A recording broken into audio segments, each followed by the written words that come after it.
یا بنی اسرائیل اذکروا نعمتی التی انعمت علیکم، اے بنی اسرائیل، اسرائیل کو سمجھ لیجئے یہ مرکب لفظ ہے، اسر اسی سے اسیر بنا ہے، اسیر جو کسی کا قیدی ہوتا ہے، ایل عبرانی میں اللہ کے لیے ہے، اور اسرائیل کا ترجمہ ہے عبداللہ، اللہ کا غلام، اللہ کے ساتھ بندھا ہوا اس کی اطاعت کے قلاتے کے اندر۔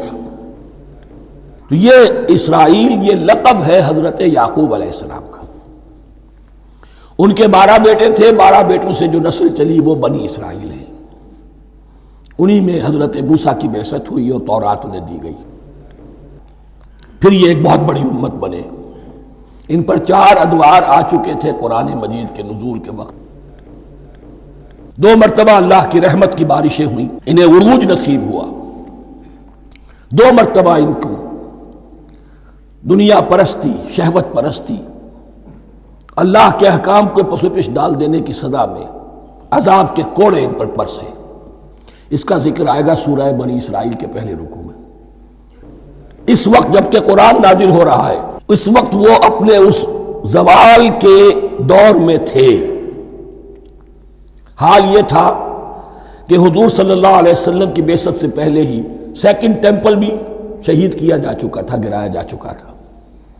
حضرت سلیمان نے جو بنایا تھا ہیکل سلیمانی، جس کو یہ 1st ٹیمپل کہتے ہیں، اسے نیبوکدنضر نے گرا دیا تھا حضرت مسیح سے بھی کئی 100 سال پہلے۔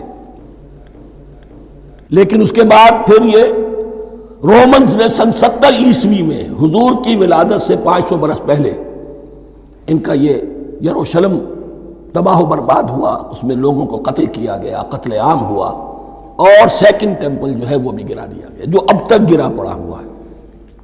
صرف ایک ویلنگ وال ہے جس کے پاس جا کر یہودی جو ہے ماتم کر لیتے ہیں، روتے ہیں، اور اب وہ بنانے پر تلے ہوئے ہیں اپنا 3rd ٹیمپل، اس کے نقشے بن چکے ہیں، بلو پرنٹ بن چکے ہیں۔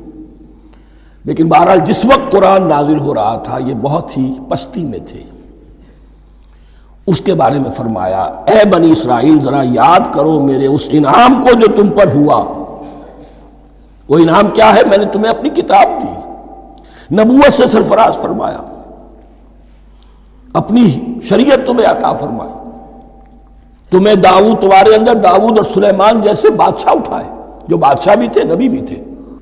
وَأَوْفُوا بِعَهْدِي، اور میرے وعدے کو پورا کرو تاکہ میں بھی اپنے وعدے کو پورا کروں۔ یہ وعدہ ہے جو کتاب استثناء جو ہے اولڈ ٹیسٹمنٹ کی، ڈیوٹرانومی، اس کے 18ویں باب کی آیت نمبر 18 اور 19 میں ہے۔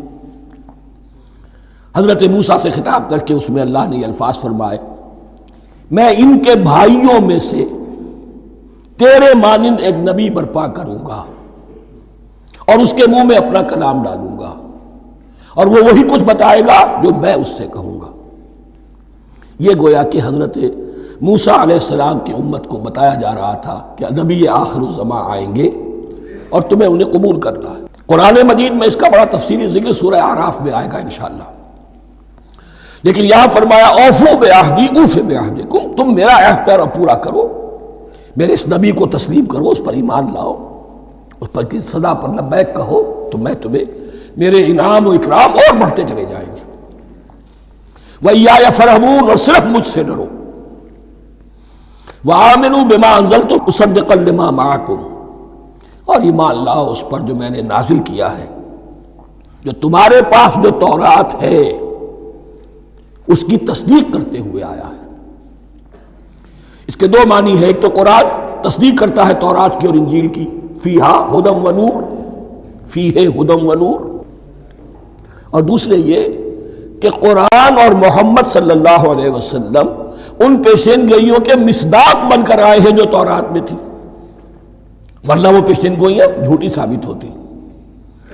ان کے مصداق کون ہے؟ قرآن اور محمد صلی اللہ علیہ وسلم۔ یہ دونوں معنی اس کے ہیں۔ وَآمِنُوا بِمَا أَنزَلْتُ مُصَدِّقًا لِمَا مَعَكُمْ وَلَا تَكُونُوا أَوَّلَ كَافِرٍ بِهِ، اور دیکھو تم ہی سب سے پہلے ان کا کفر کرنے والے نہ بن جاؤ۔ تمہیں تو سب کچھ معلوم تھا، تم تو منتظر تھے، تم تو آخری نبی کے انتظار میں تھے اور ان کے حوالے سے دعائیں کیا کرتے تھے کہ اللہ اس نبی آخر الزمان کے واسطے سے ہماری مدد فرما اور کافروں کے مقابلے میں ہمیں فتح عطا فرما. یہ آئے گا آگے چل کر اسی سورہ بقرہ کے اندر. لیکن اب تم ہی سب سے بڑھ کر کافر ہو گئے، تم ہی سب سے بڑھ کر دشمن ہو گئے. وَلَا تَكُونُوا أَوَّلَ كَافِرٍ بِهِ وَلَا تَشْتَرُوا بِآيَاتِي ثَمَنًا قَلِيلًا، اور دیکھو میری ان آیات کے عوض حقیر سی قیمت قبول نہ کرو. یہ آیات الہیہ ہیں، ان کو رد کر رہے ہو کس لیے؟ ہماری مسندیں، ہماری حیثیت، ہماری چودراہٹیں، کہیں ان پر کوئی آنچ نہ آ جائے. حقیر سی چیزیں، یہ صرف اس دنیا کا سامان ہے، اس کے سوا کچھ نہیں.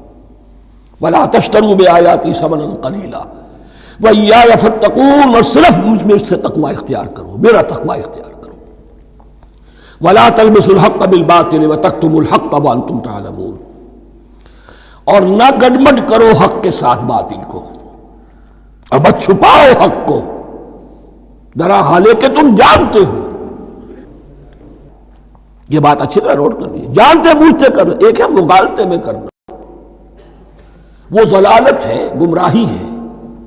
ایک جان بوجھ کر کرنا، حق کو پہچان کر اسے رد کرنا، یہ پھر اللہ تعالیٰ کے غضب کو دعوت دینا ہے. ریت آف اللہ، اس کے غضب کو دعوت دینا ہے کہ حق کو پہچان کر اس کی نفی کی جائے. وَأَنْتُمْ تَعْلَمُونَ.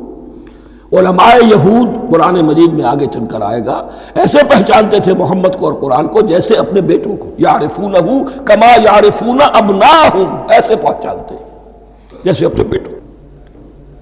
وَأَقِیمُوا الصَّلَاةَ وَآتُوا الزَّکَاةَ، دیکھو نماز قائم کرو، زکوٰۃ ادا کرو. وَارْکَعُوا مَعَ الرَّاکِعِینَ، اور جھکنے والوں کے ساتھ جھکو. یہ اول تو رکوع کو انہوں نے اپنے ہاں سے خارج کر دیا تھا، ثانیاً باجماعت نماز ان کے ہاں ختم ہو گئی تھی. وَارْکَعُوا مَعَ الرَّاکِعِینَ، جماعت باجماعت نماز کی طرف اشارہ ہے. أَتَأْمُرُونَ النَّاسَ بِالْبِرِّ وَتَنْسَوْنَ أَنفُسَكُمْ، کیا تم لوگوں کو نیکی کا حکم دیتے ہو، تقویٰ کی، پارسائی کی تعلیم دیتے ہو؟ میں کہہ رہا ہوں نا کہ اصل میں مخاطب کون ہے؟ علماء یہود. اس آیت سے ثابت ہو گیا عالم ہمارا بھی جب بھی کھڑا ہوگا اونچے سے اونچا آواز کہے گا، اعلیٰ سے اعلیٰ بات کہے گا. اکثر و بیشتر کا حال یہ ہے کہ ان کا اپنا کردار دیکھیے تو کوئی مناسبت ہی نہیں اس سے کہ جو وہ بات کہہ رہا ہے. جو لوگوں کو دعوت دے رہا ہے اس پر خود عمل نہیں. تو یہی در حقیقت علماء یہود کا کردار بن چکا تھا. أَتَأْمُرُونَ النَّاسَ بِالْبِرِّ وَتَنْسَوْنَ أَنفُسَكُمْ، کیا تم لوگوں کو نیکی کا حکم دیتے ہو اور خود اپنے آپ کو بھول جاتے ہو. وَأَنْتُمْ تَتْلُونَ الْكِتَابَ، اور یہ سب کچھ تم کر رہے ہو اس حال میں کہ کتاب پڑھتے بھی ہو، تورات پڑھتے ہو، صاحب تورات ہو. ہمارے بھی بہت سے علماء کا، علماء سو جنہیں ہم کہتے ہیں، حال یہ ہو چکا ہے. خود بدلتے نہیں، قرآن کو بدل دیتے ہیں. ہوئے کس درجہ فقیہان حرم بے توفیق. تیرے عشق نچایا، تیرے عشق نچایا، تیرے عشق نچایا کر کے تھیا تھیا. چھیتی بوڑی وے طبیبا، نہیں تے میں مر گئیاں.